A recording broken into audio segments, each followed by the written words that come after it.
কে কি করেছে প্রমাণ তো ইতিহাস মিলিয়ে দিবে, ইতিহাস কথা বলবে। কারণ ইতিহাস এখন বলে শেখ মুজিবুর রহমান কোনোদিনও বাংলাদেশের স্বাধীনতা চায়নি। উনি তো ভুট্টো এর সাথে আলোচনা করে প্রধানমন্ত্রী হতে চেয়েছিলেন। তাহলে আস্তে আস্তে শেখ হাসিনাও 2042 পর্যন্ত 41 না 42 পর্যন্ত 41 পর্যন্ত একটি কর্মসূচি তৈরি করেছিলেন আওয়ামী লীগ ক্ষমতা থেকে। আল্লাহ পাক শেখ হাসিনা, তুমি বাংলাদেশের সকল কিছু ধ্বংস করে দিয়েছো, সকল বৈধ সাংবিধানিক প্রতিষ্ঠানগুলো ধ্বংস করে দিয়েছে, বাংলাদেশের মানুষের অর্থ চুরি করে বিদেশে পাচার করেছে। আজকে তোমার প্রেতাত্মারা, একটু আগে যে সকল বক্তা বলেছেন, সে প্রেতাত্মারা এখনো বাংলাদেশে চলমান যে সরকার, অন্তর্বর্তীকালে যে সরকার ছাত্র জনতা রক্তের বিনিময়ে অর্জিত হয়েছে, সে সরকারকে অস্থিতিশীল করার জন্য এখনো বহাল তবিয়তে আছেন কেন, এই প্রশ্নটা জনগণ বলা শুরু করেছে। শনিবারে আলোচনা করেছেন ভালো, কারণ আমার নেতা তারেক রহমান তো বলে দিয়েছে বিপ্লবী সরকারকে পর্যদস্ত করা যাবে না, তাদেরকে ক্ষমতা রাখতে হবে। তাদের এই বিপ্লব যেন কেউ কোন রকম ষড়যন্ত্র করে সরকারকে কোন রকম অস্বস্তি করতে না পারে।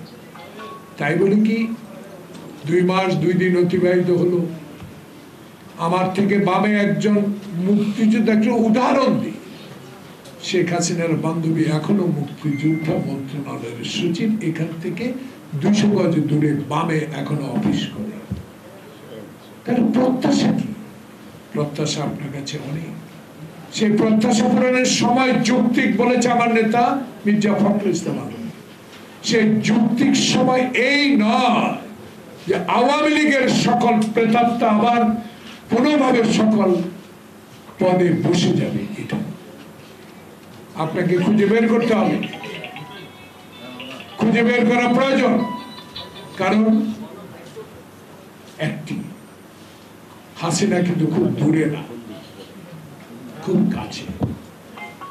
তার কথাবার্তা ইদানিং আরেকটা রেকর্ড আমরা সামাজিক যোগাযোগের মাধ্যমে দেখতে পেয়েছি। এইসব কথাবার্তা মনে হচ্ছে যে হাসিনা এখনো বাংলাদেশের ক্ষমতায় আসার জন্য আরেকটি ষড়যন্ত্র শুরু করেছে। তাই এখানে বক্তাদের কথার সাথে জনগণের কথা এক, আওয়ামী লীগকে নিষিদ্ধ করতেই হবে। কারণ আওয়ামী লীগ আমার সদরি আলমকে ফেরত দেয় নাই, আওয়ামী লীগ আমার ইলিয়াস আলীকে এখনো ফেরত দেয় নাই। তারা কোথায় রেখেছে তাকে কোনো উত্তর আমরা আজও পাই। তাই সন্ত্রাসী দলকে বাংলাদেশে রাজনীতি করতে দিলে বাংলাদেশে আরো 20 বছর পিছিয়ে যাবে। তাই আমি মনে করি, জনগণ মনে করে, জনগণের প্রত্যাশা আপনার কাছে। 2 মাস 2 দিন গেল, এখনো আপনার কর্মের প্রতি মানুষের সমর্থন থাকলেও, আপনার প্রতি কোনো অসন্তোষ না থাকলেও মানুষ বলা শুরু করেছে আপনি এখনো 2 মাস 2 দিনে পরিষ্কার করা শুরু করতে পারেন নাই। তাই আজকে আমরা এই কথা বলেই আমরা বলবো সবসময় যে আমার নেতা তারেক রহমান বলেছে বাংলাদেশে প্রথম দরকার নির্বাচন কমিশনকে সংস্কার করা। কারণ জনপ্রতিনিধি ছাড়া জনগণের সকল ক্ষমতা, জনগণের যে নির্বাচিত সরকার, সেই সরকারের ক্ষমতা বলেই অন্যান্য সংস্কারগুলো করা হোক, এটাই জনগণের দাবি।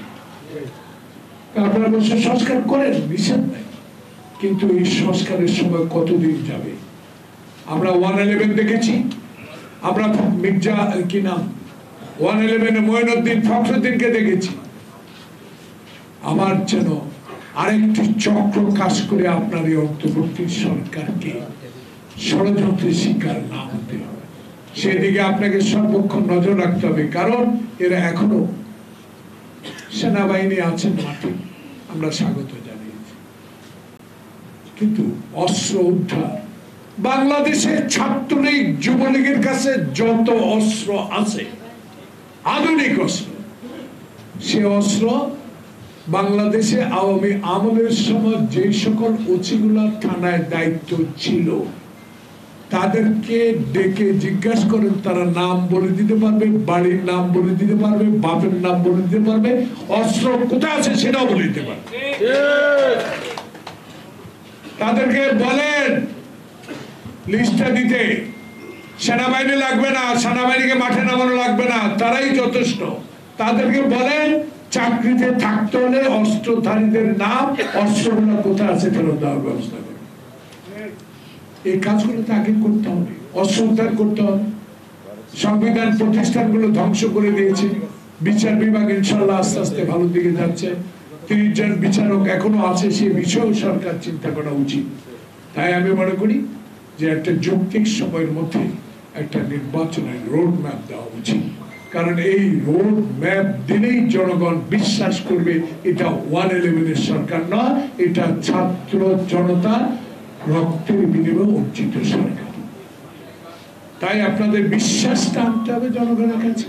সেই বিশ্বাসটা আনতে হলে সকল আন্দোলনরত রাজনৈতিক দলের সাথে যেভাবে আলোচনা করছেন, তাদের আলোচনা, তাদের সুপারিশ মোতাবেক দেশে একটি নির্বাচনের তারিখ ঘোষণা করা উচিত।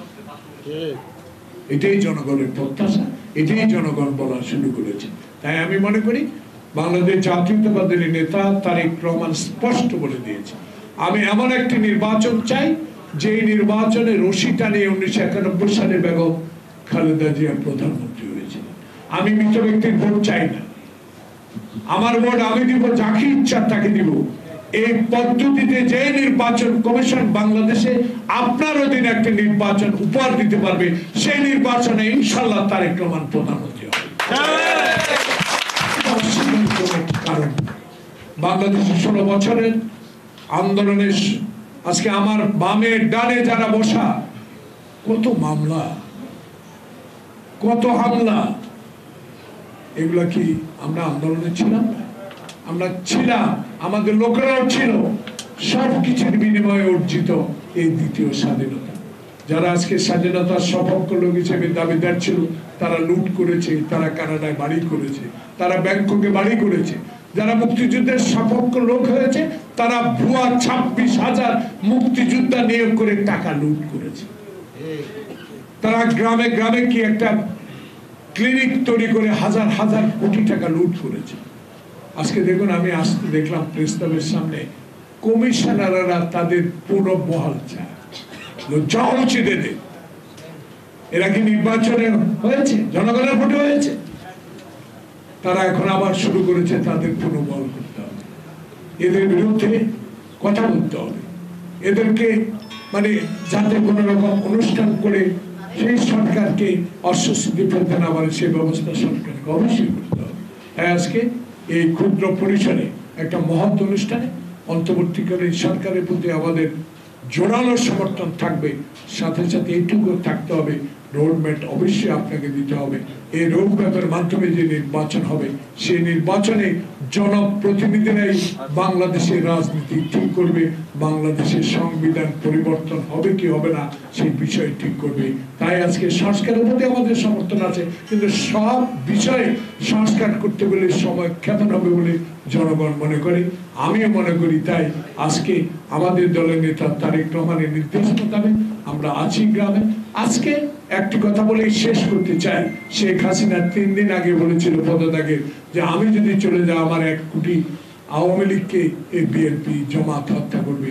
বুকে হাত দিয়ে বলেন তো, একটা আওয়ামী লীগ নেতার গায়ের উপর কোন ইউনিয়নে, কোন ওয়ার্ডে, কোন গ্রামে, কোন পৌরসভায়, কোন বিভাগে, কোন রাজধানীতে আমরা আমাদের নেতা কর্মীরা গায়ে আমাদের লোক মারা গেছে, আমাদের লোকের উপর আক্রমণ করেছে। গোপালগঞ্জের যেইভাবে আমাদের জিলানির উপর আক্রমণ করেছে, তার বাবার কবর জিয়ারত করবে, সেখানে পর্যন্ত যেতে মারা গেছে। তাই আমরা আজকে মনে করতে চাই, সকল কিছুর ঊর্ধ্বে থেকে আমরা ডক্টর ইউনূস আপনাকে শুধু মনে করে দিতে চাই, আপনাকেও কম সমস্যায় এই শেখ হাসিনা ফেলে 14 তলা পর্যন্ত পায়ে হেঁটে আপনি কোর্টে হাজিরা দিয়েছেন। শেখ সেলিমের বক্তব্য আজকেও দেখতেছিলাম, কি ভাষায় আপনাকে কথা বলেছে।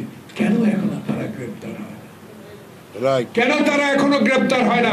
কোথায় হারুন বিপ্লব মেহেদী, যারা আমার বিএনপি অফিস তছনছ করে ভেঙে আমার নেতাদেরকে গ্রেপ্তার করেছে, অস্ত্র বাইরে থেকে এনে, বোমা বাইরে থেকে এনে যারা ব্যাগে করে মামলা দায়ের করেছে, আমি আমেরিকায় ছিলাম, আমার নামে পর্যন্ত মামলা হয়েছে, আজকে তারা কোথায়? কেন আইনের আওতায় তারা আনা হচ্ছে না? তাই আজকে জনগণ প্রত্যাশা করে অবৈধ এমপি যারা 96 সালে 2024 সাল পর্যন্ত অবৈধ সম্পদের মালিক হয়েছে, তাদেরকে আইনের আওতায় এনে বিচারের আওতায় আনা হোক। শেষ একটি দাবি করছি, অবিলম্বে ভারতের কাছে দাবি আপনার কাছে আছে, দয়া করে হস্তান্তর করুন, কারণ আপনার সাথে বন্দি বিনিময় চুক্তি আছে। অনতিবিলম্বে সরকার, অন্তর্বর্তী সরকারের দাবি জানাবো শেখ হাসিনাকে বাংলাদেশের ফেরত আনে একটা উদাহরণ সৃষ্টি করুন। সবাইকে ধন্যবাদ।